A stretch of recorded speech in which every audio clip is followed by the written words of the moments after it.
So before we get started, check out the following links in the description box below as highlighted in the image shown. So you'll be able to get our past papers, our link to our official website, link to accreditations, our link to donation page, and contact details in the description. So once you'll be watching a certain video of any lesson or of any past paper, you'll be able to get all these links, and you can be able to get to download past papers, to reach to our official website. You'll be able to see links to our accreditations so that you can see which authorities have accredited us.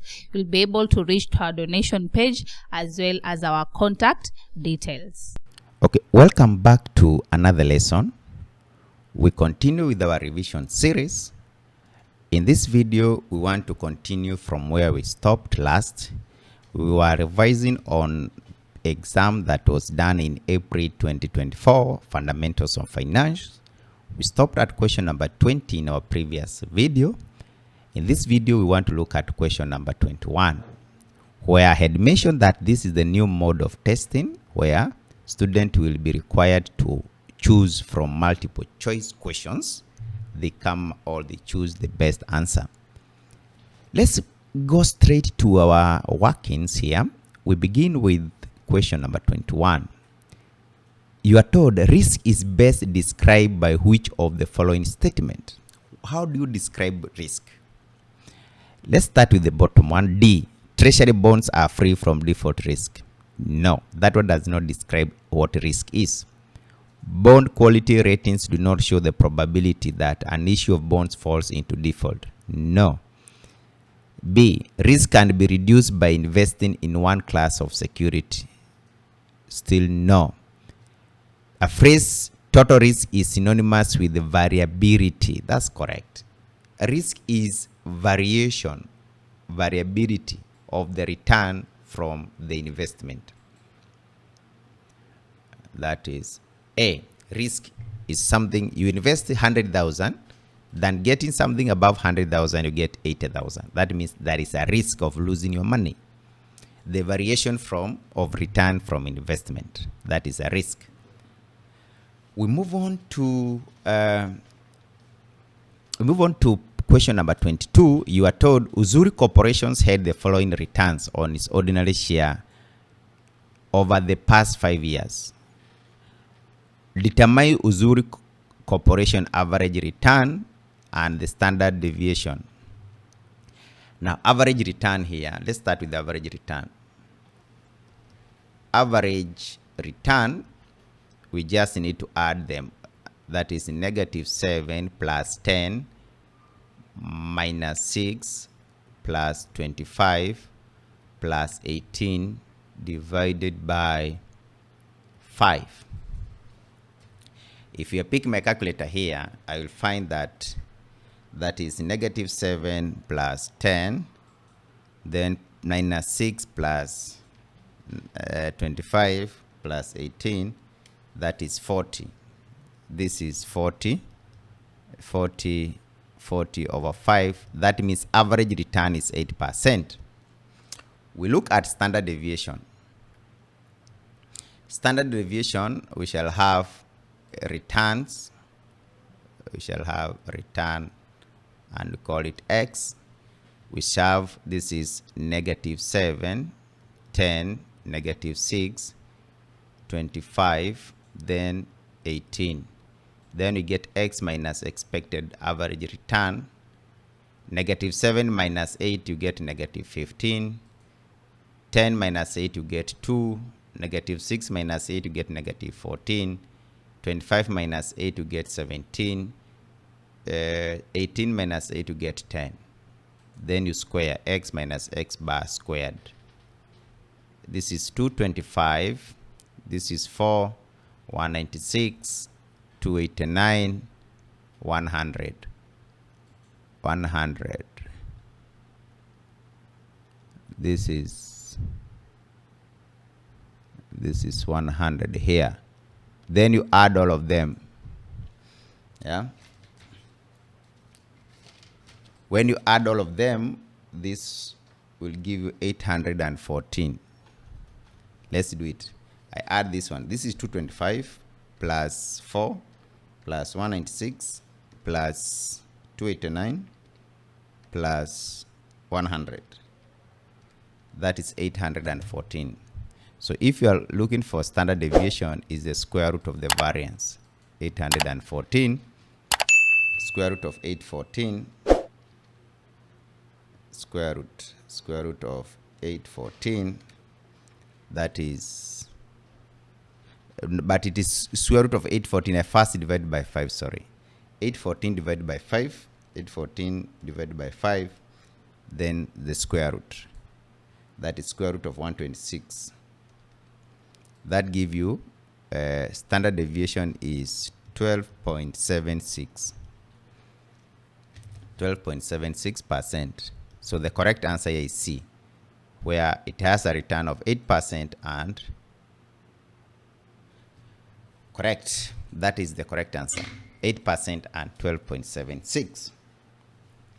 We move on to question number 23. Number 23, you ask, which of the following risks are commonly internal risk of a company? The risk that happens within or are caused within the company setup.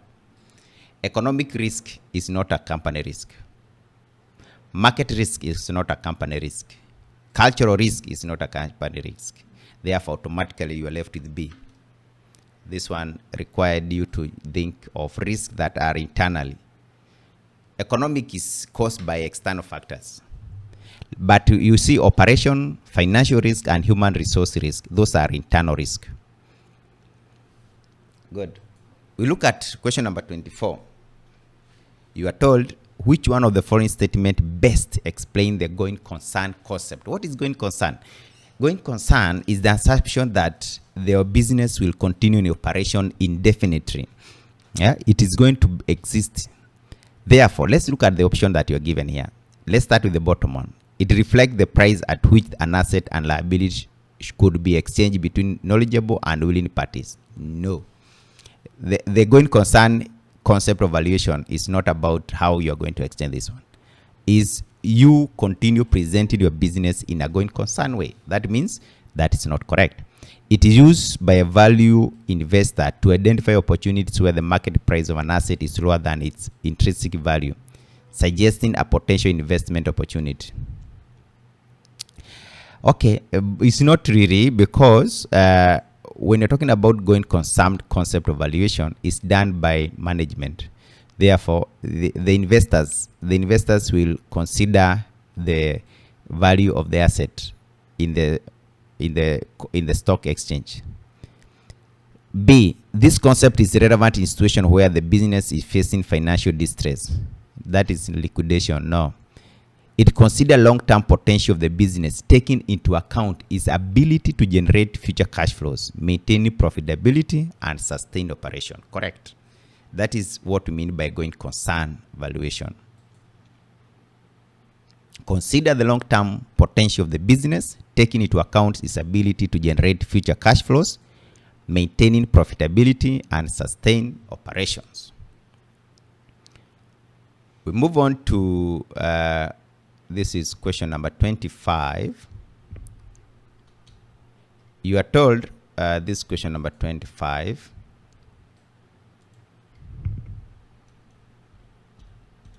You are told which one of the following statement is not an assumption of constant perpetual growth valuation model. When you're doing your valuation of assets, so we are seeing the first one, required return must be greater than dividend growth. Remember, the denominator is K minus G. So of course there K has to be greater than G. Dividend growth at a constant rate forever. That is true. That is true. G should remain constant. D, the firm risk and its cost of capital remain constant. Of course, the assumption is that the risk is not changing. The required rate of return can vary. No. The required rate of return should remain constant. This is not an assumption of constant perpetual growth model. Now, let's move on. You are told use the following information to answer question 26 and question 27.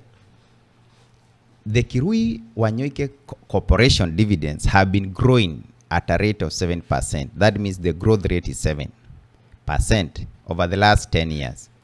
And this rate is expected to continue in the future. Current dividends per share are 3.85 and its required return is 14.5%. What is the value of Kirui Wanyoike share? You need to look at the share. So how do you value share? The value of share P is given as D naught into 1 plus G divided by K minus G, where D naught is the initial dividends. Initial dividends. And this one is the growth rate. So we shall have here current dividends per share is 3.8. So this is 3.85 into 1 plus the growth. The growth we are told is 7%. So 0.07 divided by K is 0.145 minus growth 0.07. You're going to find that this will give you 54.93 shillings. 54.93 shillings. That is C. 54.93. Then question 27, you are asked if Kirui Wanyoike price per share is 40 and the current cash dividend is 3.85 and the growing rate is 7%. Determine K. So from the formula, you only need to substitute and get K. Make K the subject of the formula. Here, we have this formula.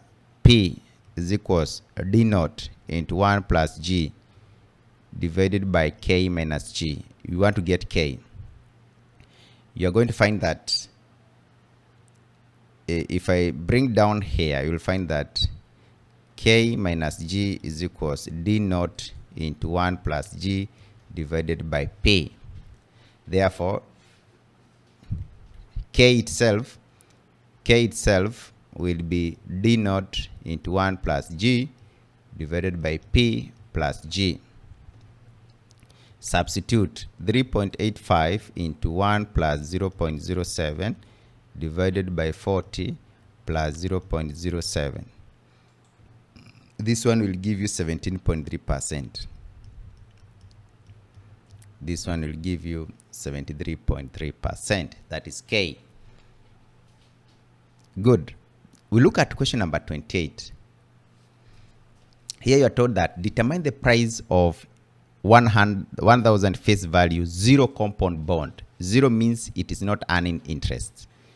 With the yield of maturity 14% and 20 years until maturity, compounded annually. This is a very simple one because there is no interest. You are told we determine the price, the value of this bond. The price will be just take the par value, which is 1,000, times this is present value interest factor. Present value interest factor. Yeah. So this is 1,000 times 0.7276. This is not. This should be. Let me do this. When we want to find P, this one should be 0.076. So this one, when you multiply by 1,000, it gives you 72.76 shillings.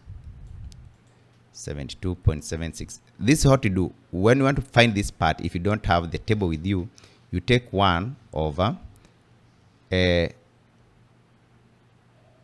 the maturity is 14 years, and the maturity is 14 years, and no, the rate is 14%, maturity is 20 years. So this is 1.14 power 20. 20 years, the rate is 14%, and the maturity is 20 years. So this part here will give you this answer. When you take this, it will give you here. So shilling 72.76. Question 29. Kibetu Anjohi is holding a 5-year 10% 1,000 bond. Determine the value of this debenture today if the cost of capital is 12%. The good thing here, now let's look at coupon interest here. Coupon interest here is 10% of 100,000. This will give you 10,000. Therefore, to get the value, here you shall have the interest times present value interest factor annuity, then plus the par value times present value interest factor. This will give you 10,000 times, you are told that it is 12% for 5 years. 12% for 5 years, this 3.605 plus 100,000 times present value interest factor is 0.567.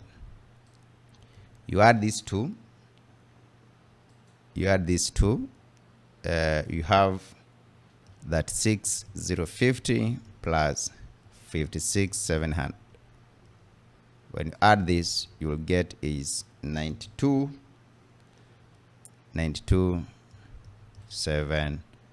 When you add these two, 92,750. Now the correct answer here will be C.